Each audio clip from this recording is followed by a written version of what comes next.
RIS는 이름에서 알 수 있듯이 Regional Innovation Strategy, 그러니까 지역 혁신의 전략을 지자체와 대학이 함께 세우고 지역 혁신을 하기 위해서 한 사업이라고 보시면 되겠습니다.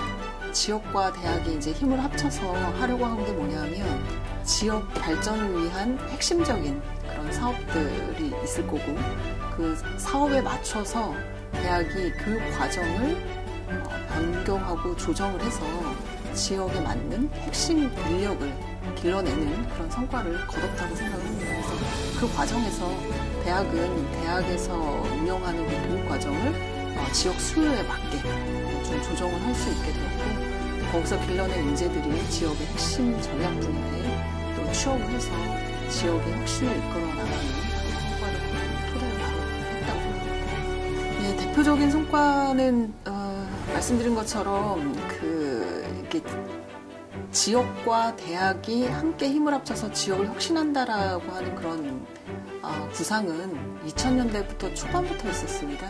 그러나 그게 이제 제대로 잘 실현이 되지 않았는데 RIS가 가장 그런 집약적인 노력을 하게 되었고, 실질적으로 지자체와 대학이 협력할 수 있는 토대를 만들었다. 그러니까 9개의 그 비수도권에다가 지자체와 대학이 함께 힘을 합치고 그 지역의 혁신기관들이 모여서 플랫폼을 만들어서 앞으로 지역과 대학이 어떤 방식으로 협업을 할 것인가, 이거에 대한 어떤 기본적인 그 경험치를 쌓은 것이 가장 중요한 성과라고 볼 수 있을 것 같고요. 그리고 이제 그 안에서 그 대학마다의 어떤 그 교육과정을 만드는 게 아니라 지역 안의 대학들이 같이 힘을 합해서 공유대학을 만들어서 핵심 분야의 인력을 공동으로 길러내는 그런 어떤 경험도 하게 되었습니다. 대학은 교육과 연구를 중심으로 해서 일서왔던 기관들입니다.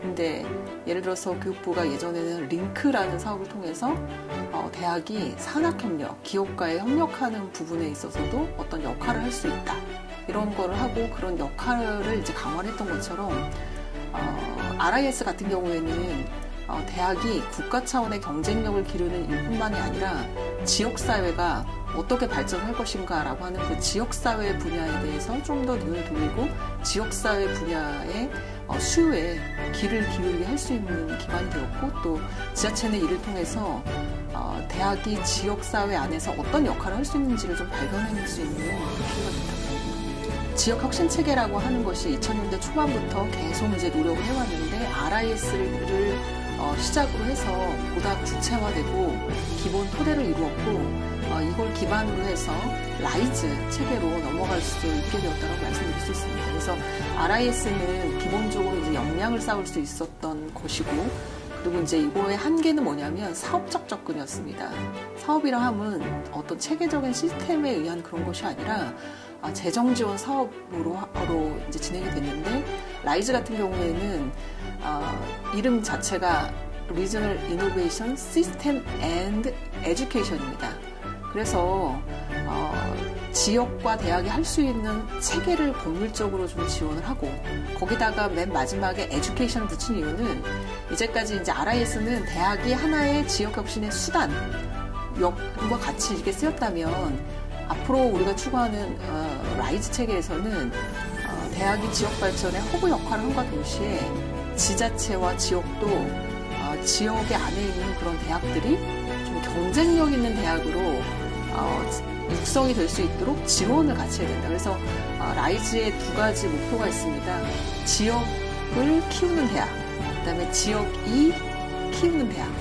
이렇게 이제 말씀을 좀 드릴 수가 있습니다. 그래서 에듀케이션의 가치가 좀 더 강조가 되는 게 라이즈 시스템이라고 보시면 좋겠습니다. RIS와 달리 라이즈를 저희가 시스템이라고 얘기를 하는 이유는, 지금까지는 국가 주도의 대학 지원이 중요시 되었는데 현재 지역 소멸 등 여러 가지 이제 문제가 좀 이제 맞물리고 있지 않습니까? 그래서 지역은 청년 인구가 또 부족하고 기업도 지금 없어서 이제 소멸 위기를 맞고 있고, 또 인구가 줄어들다 보니까 대학도 학령 인구가 없어서 마찬가지 위기를 겪고 있습니다. 그래서 같은 위기에 처한 이 두 지역과 대학이 서로 이제 힘을 합치려면 단순하게 재정 지원 사업만으로 돼서는 안 되고, 체계적으로 할 수 있는 그런 시스템을 이제 구축을 해주는 게 좀 중요한데, 그래서 라이즈 시스템의 핵심은 재정 지원의 권한의 일부를 지자체가 좀 주고, 이걸 주는 이유는 뭐냐면 지자체가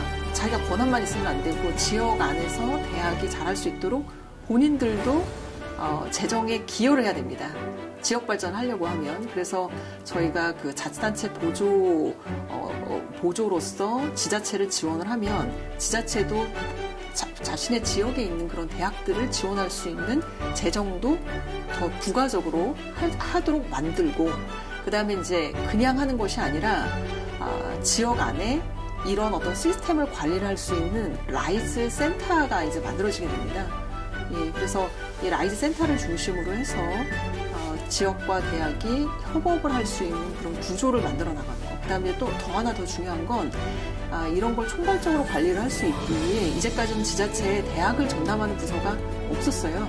근데 지난 2년간의 준비를 통해 17개 시도에 대학을 지원하는 국을 만든 지역도 있고, 예컨대 대구 같은 데가 그렇습니다. 근데 이제 다른 데 같은 경우는 최소한 과단 수준의 지원 조직이 지역에 이제 만들어지게 됩니다. 그래서 시도에도 지원 조직을 만들고 지자체와 대학이 협업을 할 수 있는 라이즈 센터도 만들고, 이런 어떤 체계적인 시스템을 통해서 재정 지원 사업이 이루어질 수 있도록 만든 것이 좀 기존의 그 RIS랑 다른 차이점이라고 보시면 될 것 같습니다. 라이즈는 그 두 가지 목표가 있습니다. 첫 번째는 이제까지 그 대학의 기능이 국가 경쟁력 측면, 그 다음에 교육 측면, 그래서 국가 전체적인 그런 관점에서 이제 역할을 좀 해왔다면, 이제는 대학이 위치한 지역에서 지역의 어떤 혁신을 위한, 지역 발전을 위한 허브 역할을 할 수 있도록, 자리매김할 수 있도록 하는 것이 가장 중요한 목표가 될 수 있는 거고요. 그 다음에 또 한 가지는 이제까지는 지자체가 자기 지역 안에 있는 대학이 어떻게 되든 그 부분에 대해서 큰 관심이 많이 없었습니다. 그런데 앞으로는 지역이 발전을 하려면 결국은 혁신을 하려면 그 혁신의 원동력이 될 수 있는 데가 결국은 대학이거든요. 그래서 지역사회도 지자체도 이제는 대학의 발전을 위해서 많은 부분 기여를 하고 대학과 소통을 하면서 발전 방향을 이제 논의하게 하는 그런 구조를 만들자. 그래서 지자체가 좀 더 지역 대학에 관심을 쏟고 행재정적인 지원이 확대되는 것, 이것을 기대를 하고 있습니다. 그 대학과 지역의 발전, 동반적인 성장, 발전, 이런 것들은 지속적으로 추구해온 가치입니다. 근데 그럼에도 불구하고 이제까지는 좀 구호적인 것에 머물렀다면, 향후에는 사실은 이 지역과 대학이 같이 손을 잡고 동반 성장하는 전략은 사실은 생존 전략과도 맞닿아 있기 때문에 이제는 구호가 아닌 실천으로 옮겨져야 된다라고 저는 생각을 합니다. 그리고 사실 이거는 뭐 교육부가 생각하는 것이 아니라 지난 2년간 준비를 하면서 지자체 장들도 그렇고 대학들도 그렇고 이걸 절실하게 느끼고 있습니다. 그런데 다만 지역과 대학이 어떻게 협업할 것인가 라고 하는 그런 부분에 대해서는 앞으로 좀 더 치열하게 토론하고 논의를 해야 할 지점들이 좀 있는 것 같습니다. 그래서 내년부터 이제 시작하는 라이즈 체계 안에서 지역마다 이런 그런 그 논의 구조들이 활발하게 일어나게 될 텐데, 이게 서로 간의 갈등보다는 좀 더 건전한 논의로 이어져서 지역과 대학이 함께 성장할 수 있는